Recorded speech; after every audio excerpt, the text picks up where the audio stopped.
नमस्कार, स्वागत छ तपाईहरुलाई रिताज किचनमा। आज हामीले एकदम फटाफट तयार पार्न सकिने भुटेको पाङ्ग्राको रेसिपी लिएर आएका छौं। आशा छ तपाईहरुलाई अवश्य पनि मन पर्नेछ।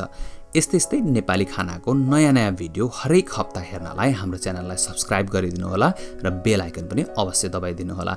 भिडियो मन परेको खण्डमा लाइक, कमेन्ट र शेयर पनि गरिदिनु होला।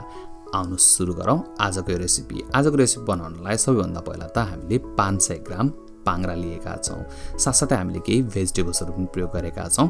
हामीले एउटा टमाटर, एउटा प्याज र थोरै धनिया पत्ता लिएका छौं। साथसाथै हामीले थोरै लसुन, अदुवा र खोर्सानी पनि लिएका छौं। हामीले अदुवा, लसुन र खोर्सानीलाई लामो गरेर काटेका छौं। हामीले केही मसलाहरु पनि प्रयोग गरेका छौं। हामीले लिएका छौं 1 सानो चम्चा नुन, आधा सानो चम्चा जीरा पाउडर, आधा सानो चम्चा जीरा र आधा सानो चम्चा बेसार। त्यसैगरी हामीले केही पाउडर मसलाहरु पनि प्रयोग गरेका छौं। आधा सानो चम्चा गरम मसला, आधा सानो चम्चा रातो खोर्सानीको धुलो र आधा सानो चम्चा धनिया पाउडर। त्यसैगरी हामीले पाङ्ग्रा फ्राई गर्नलाई थोरै तेल पनि लिएका छौं। सबैभन्दा पहिला हामीले पाङ्ग्रालाई उमाल्नु पर्ने हुन्छ। त्यसैले एउटा ठूलो साइजको कराईमा 1 लिटर जति पानी एड गरिदिनुस् र पानीलाई उम्लिन दिनुस्। पानी उम्लिन थालेपछि मात्रै हामी यसमा पाङ्ग्रा एड गर्छौं। तपाईले थोरै बेसार र नुन पनि प्रयोग गर्न सक्नुहुन्छ। यसले कलर राम्रो हुनको साथसाथै स्वाद पनि बढ्छ। तपाईले यो प्रोसेसलाई चाहिँ कुकरमा पनि गर्न सक्नुहुन्छ।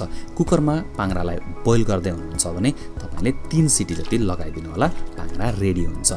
तपाईले देख्न सक्नुहुन्छ हामीले सबै पाङ्ग्रालाई कराईमा एड गरिदिएका छौं र अब यसलाई हामीले छोपेर लगभग 15 मिनेट जति उम्लिन दिनुपर्छ। 15 मिनेट पछाडी अनि हामी यसलाई फ्राई गर्न सुरु गर्छौं। अब आउनुस् हामी पाङ्ग्रा फ्राई गर्न सुरु गरौँ। सबैभन्दा पहिला एउटा कराईमा 1 देखि 1.5 चम्चा जति तेल एड गरिदिनु होला र तेललाई मिडियम हाई हिटमा तताउनु होला। तेल तातिसकेपछि यसमा जीरा एड गरिदिनुस् र जीरा पड्किन थालेपछि अनि हामीले भर्खरै बोइल गरेर तयार पारेको पाङ्ग्रालाई यसमा एड गरिदिन्छौं र पाङ्ग्रालाई 5 देखि 7 मिनेटसम्म हामीले यसमा फ्राई गर्नुपर्ने हुन्छ। पाङ्ग्रा हल्का गोल्डन ब्राउन भइसकेपछि अनि मात्रै हामी यसमा अन्य भेजिटेबल्सहरु एड गर्छौं।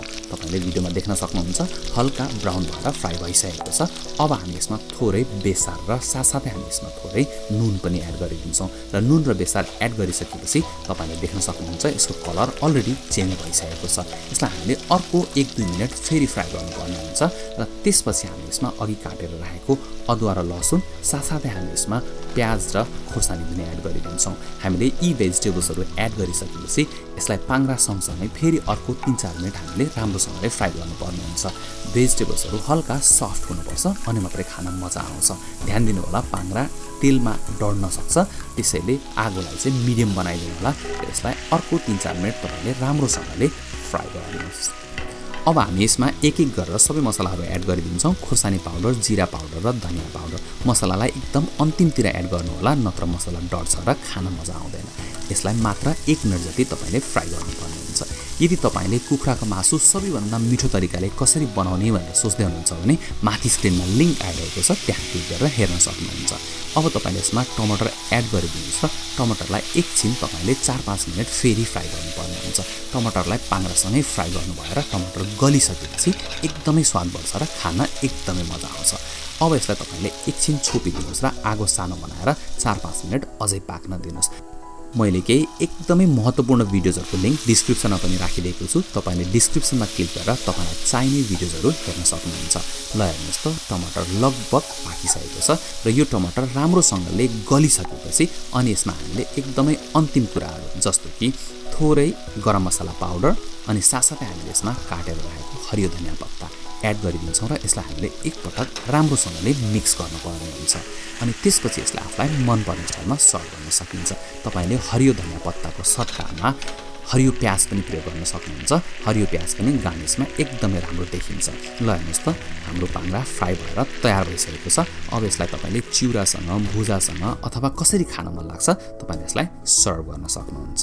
देख्नुभयो त यो रेसिपी बनाउन कति सजिलो छ। तपाई पनि यो रेसिपीलाई यसरी नै बनाउनुस् र त्यसपछि कस्तो भयो कमेन्ट गरेर भन्न चाहिँ नबिर्सनु होला। आजको भिडियो मन परेको खण्डमा लाइक, कमेन्ट र शेयर गरिदिनु होला। साथै हाम्रो च्यानललाई सब्स्क्राइब गरेर हामीलाई सपोर्ट पनि गरिदिनु होला। अर्को रेसिपी लिएर फेरि आउने छौं।